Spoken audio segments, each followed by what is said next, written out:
ஒரே வேலையை பண்றதுக்கும் ஒரே மாதிரி பொழைக்கிறதுக்கும்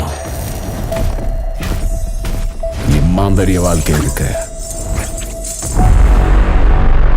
ஏதா இருந்தாலும் இந்த பூமியில இருக்கப்பவே பண்ணிடலாம். மார்க்கா பிறக்கவா போறோம், சரிதானே?